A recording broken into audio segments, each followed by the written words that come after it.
right, this one is from Jared Eubanks. Sorry if I said your name wrong, Jared, but we're gonna go with this question. Which version of Castle Town? Oh goodness, Castle Town. I tried to say Castle and Hyrule at the same time. I Which tried to say version? cool, but I started to say great. Rule. Which version of Castle Town was the best? That's an interesting question because I feel like my answer would be like Breath of the Wild and Tears because you get to see what it looked like in Age of Calamity, but you don't really get to interact with it much. So I would hope like how it looked in the past would be cool, but I don't think that quite counts. So instantly what comes to my mind is Twilight Princess Castle Yeah, Town. me too. Me too. It is like now that the game has aged, it is kind of like just kind of a square, but there's so much going on around you and it's big. It feels a lot bigger than like Ocarina of Time. It feels like, they've evolved with showing us like this kind of background stuff. There's a bunch of stuff to do in that town. There's a bunch of people that you could talk to and see. And so, yeah, I think it's quite interesting and feels alive.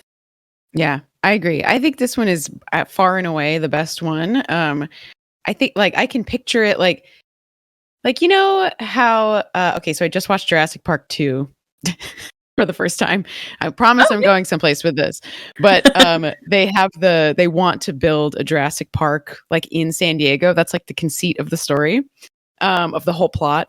And they I think that at like the Jurassic World in Universal in Orlando, they have like kind of tried to rebuild that and like make it from the movie. Like it's they just are like paying an homage to it. So I think that the Castle Town in Twilight Princess like could be remade in real life, like in a Universal type setting, or there's a shop, there's a fountain, there's like people around, there's a big town square, there's a bar, there's like animals, there's fun stuff, like it almost reminds me of like parts of Disney World or something. I think it's got everything you need. It's got everything you need. I like that. I like that you're saying it could be remade in real life, and I totally agree with you. And I think that would be such a fun place to visit. And it's kind of like going to Diagon Alley and Hogsmeade with the Harry Potter stuff in Universal. Like that's kind of how it feels. It could be immersive. I like that a lot. So I think we're in agreement that Twilight Princess is the best. There are other ones out there, but it definitely like this one feels like I don't know, the best that we've seen so far. Definitely, I agree. All right, I'm going to skip a couple questions down. This is an interesting one. Maybe one that might cause some, like, a really good debate, I guess. So this is from Aubrielle, not Adrielle. Aubrielle Eastman. Aubrielle. Is Majora's Mask a better sequel than Tears of the Kingdom? I feel like that's such a loaded question. But to like somebody who's open would be willing to discuss it. So I don't know. What do you think? It's like already open. It's very loaded. It's a heavy answer. No, I think that well, it depends on like what we mean when we say like a better sequel. I think that Tears of the Kingdom is like rather problematic because it doesn't have as much of an identity as its own game. I think personally, I think whatever, hate on me if you want, but I think that it would have worked better if they like build it as like this is like DLC in its own, like it's part of the same game. You know what I mean? Like it's an expansion on Breath of the Wild. And so you could say like, oh, that's what a sequel should be. It should be in the same world. It should be just a continuation of the, of the story and of the mechanics. And I know that we have different, there are new mechanics in Tears of the Kingdom, but I think that so much of it is using the same blueprints with like, unlocking the parts of the map, the shrines, the Puripad. I mean, it's all so similar. So in that way, I think that Majora's Mask is, it just is such a departure from Ocarina of Time in so many ways. And I find that to be really kind of enchanting and admirable and dark and interesting, so it's kind of hard to compare them, I think, because they just do such different things as sequels. What do I prefer? I think I prefer Majora's Mask because it's so different. It feels like its own game with its own identity, and I don't think that Tears of the Kingdom holds that kind of water for me personally. I think it definitely depends on how you define what like a sequel should be. So I think that Majora's Mask is an excellent sequel because it takes what we know and love from Ocarina of Time, even like the same builds, the same characters and stuff, and but it changes it into this like alternate reality. But it's still a continuation. We know that Link is like the continuity between the two is great because we know that Link is on his journey to find Navi, and then he gets stuck in this mess with the Skull Kid and Termina, and so I think that makes it like a really interesting sequel. But if you consider also Tears of the Kingdom is like it's a direct sequel, it takes place in the same world, etc. Like that also makes sense for sequel. But to me, it really struggles with the continuity, and I feel like that makes it a poor sequel. So they advertised it saying, "Hey, the sequel of Breath of the Wild is in development. This is Breath of the Wild 2, etc." But then I think they also struggled with, like, the developers, I think they also struggled with, like, trying to make it feel like you could play this game without playing Breath of the Wild, which you could do also with Ocarina of Time and Majora's Mask. But I think they lost like a lot of the things that they set up in Breath of the Wild by doing that to Tears of the Kingdom. I think they should have made it as direct a sequel as possible. I think they should have not disconnected all that continuity that would have made total sense. Like nobody would have complained about having that and having to play another amazing game to get that information and those pieces to enjoy Tears of the Kingdom. You know what I'm saying? Like, Yeah. I feel like they were trying to cater to new people, and instead they should have catered to all the new people they got in Breath of the Wild, and I think they kind of struggled between the two. So I would personally say that Majora's Mask is a better sequel than Tears of the Kingdom. But again, that's all subjective. It's all how you kind of view a sequel. Yeah, absolutely. I mean, I agree with you. I really think that it has a bit of an identity crisis, which I know that you've talked about on the show before, with like, I mean, as we were talking about before, it's been almost a year since Tears of the Kingdom has been out, and we've had a lot of time to reflect on it and to revisit it and, think about it and, twist the Rubik's Cube around about, is it better than Breath of the Wild? Does it have its own identity? What do we like about it? What do we miss? How does it stand up in the test of time? So yeah, I think that this is a really interesting question, especially I like that it's a very closed question. It's comparing Majora's Mask and Tears of the Kingdom specifically as sequels, because I think they're so different and it really highlights some of the good and bad for both of the games. So I think this is a great daily debate question. Very interesting. And I like that it kind of bleeds into our next question a little bit too. And that is from Sean. And he says, is there anything about the time jump or transition from Breath of the Wild to Tears of the Kingdom that you have questions about? And I would just automatically say yes. And I know we've had this debate before. Even Adrielle says yes. Yes, definitely. I know we've had this debate before on the show where it's like one of those things where there's a lot of unexplained stuff, and is that okay for you? And some players are like, yeah, it's okay. I don't care that much. I think it's implied and I can figure it out for myself. And I think that's great for those people. For me, it's just like, we don't know how much time has passed because some people have aged and some people have not. Like, Gerudo girls have aged and little Hylian children have not aged at all. Or little Zora children have not aged at all. We don't know how much time has passed because people seem to just like totally forget that there was all this Sheikah technology everywhere, and Nintendo's explanation is that it's just all gone and nobody cared to ask why. And I'm like, I highly doubt that, because Zelda is like the researcher of the galaxy. Of course she would wonder why. Pyrrha would wonder why. Robbie would wonder why. Anyways, so that's another thing that I have questions about.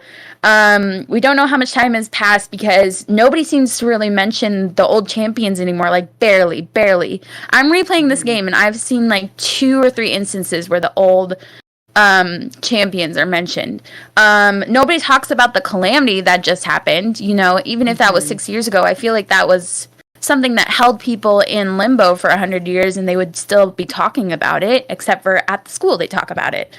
There's just all this stuff that they don't, talk about, that it just doesn't really portray how much time has passed very accurately. And for some people, that's okay for them. For me, it really bugs me. I mean, this is a really interesting question because for me, I am not super into the timeline or the like. I care about this stuff, but I view each game kind of as like, its own standalone thing, and I am totally okay to make conceits for gameplay mechanics or I don't know. I can kind of suspend my disbelief a little bit, and I don't have to have an answer to every single question. Like it's okay. Like I can let it go. But because Tears of the Kingdom uses the same map, uses the same characters, uses the same, it's the same stuff, and there are certain elements that they want you to think about in relation directly to Breath of the Wild, and so that I think the continuity is actually like quite important, and it does them a disservice by having actually also Age of Calamity, which is also related to like the same characters, Oh, that's the a same whole world, other the same hot mess. story. Yeah, and I think that like because it's not a standalone game. If they would have made the same world, but it takes place, the same map, but it takes place in the future, far past, whatever it is, then we can just sort of forget the continuity. It doesn't matter, right? Because ultimately, like, I can easily make concessions and say, like, you know what, never mind. I don't care if everyone forgot. That's cool. But I do think that Tears of the Kingdom, in my opinion, like doesn't really get a pass for that because it's a direct sequel. It's asking us to make those comparisons and make those connections. Yes. So, I just think that yeah, I do have issues, Sean. I certainly do. Same here, and I think we'll be talking about them till the day we die. Especially, here's a little sneak peek that I will retouch on at the end of the episode. Next week, when we're recording, will be May 12th, the 1-year anniversary of Tears of the Kingdom, and Andy and I will be discussing the legacy of Tears and, a lot of these things that we've talked about in the past on this podcast and like how we feel about them a year later. So I'll talk about that again at the end of this episode, a little bit more in depth. And yeah, look forward to that as we move on to our next question. This one is from Josh W. again. This is an interesting question. So what role would you want Keanu Reeves to play in a Zelda game? And I think this question stemmed from Keanu being announced as playing something. Oh, he plays Shadow in Sonic 3. So that's definitely an interesting casting. I'm excited to see that because I love the Sonic movies. But that kind of brought us to this question, like, what would you want Keanu Reeves to play in the movie, the Zelda movie, or the Zelda games? So I'm going to stick with Zelda games. What do you think? Oh my God. I don't know. Like, I mean, like, I feel like Keanu would have to be his own character. Not Keanu, but like, he would have to be a new character. Yeah, I was thinking the same thing. But like, would he be like, I mean, I think he'd probably be like a Goron, maybe. I don't know. Like, okay. I don't want him to be he's not a Zora. He doesn't have the Riz to be a Zora, I don't think. Not that he doesn't have Riz. Okay. I just think he's like, Zoras are a little more streamlined. He's a little bit of a loose cannon, I think. Yeah. I love Keanu, okay, don't get me wrong. But he'd have to be his own character. He couldn't be like he's got to be just like serious and earnest, and like that's where he does his best work, I think. And I think like a Goron would maybe be that kind of a character. I don't know. What do you think? Do you have any bright ideas here? I don't know. It's very vague in my mind as well. I think like I agree that it should be a new character. And I just feel like it would be somebody who's so chill, but like is helpful and thoughtful of other people. Because that's just how I feel about Keanu, how he is. He just seems like a very thoughtful human being and kind and generous. So like, I don't know, just somebody that you would Link would bump into around Hyrule. I don't really know like what race he would be, but like occasionally bump into him and be like, oh hey, I just like helped that lady from drowning over there. Maybe go check on her or something. And like I'm off to find something else to do, and just like something that's so chill and kind of like maybe even goofy a little bit, like where you keep bumping into this guy and you're like, what is the point of this guy? And he's just there to help people. I don't know. That's how I feel about Keanu. So that's what the kind of character I would want him to be. He's such a good dude. He's got such good vibes. I think. Yeah. I mean, maybe that's why I'm like, he should be a Goron, because Gorons are usually just like, yeah, they're cool. They're like, yeah, what's up, brother? Like I just think he's not aloof like like some of the Rito, and he's not kind of like like fancy like the Zora. I don't know. I feel Goron for him. Andy says he would be good as lineback, which I think is like an interesting, but I feel like lineback is too much of a sleemo. Like, I don't know if I love lineback, but he is a bit of a it's just not great. He does have redeeming qualities, but he still like is very much all for himself, which is the exact opposite of what I was describing as Keanu's character. Fair. I see someone in the comments for this daily debate that said happy math salesman. I think that's a good one. I think like although I mean that's not what we mentioned, but he is like mysterious and like can have his own little Keanu moments, you know. I think it would lend him some, you know, some creativity that he would perhaps run with. I think that would be cool for him. Hey everyone! If you enjoyed this clip and want to see more of the Zelda Cast, make sure to head over to your favorite podcast platform of choice and subscribe. There are over 200 episodes in the vault that will provide you with hundreds of hours of Zelda content for you to enjoy. You can listen to us when you're on a walk, fighting Ganon, trying to sleep, whatever. And if you want to see these shows as they happen, make sure to head over to twitch.tv/the Zelda Cast, where you can watch our beautiful faces talk about Zelda every single week. Don't miss out, and we'll see you next time.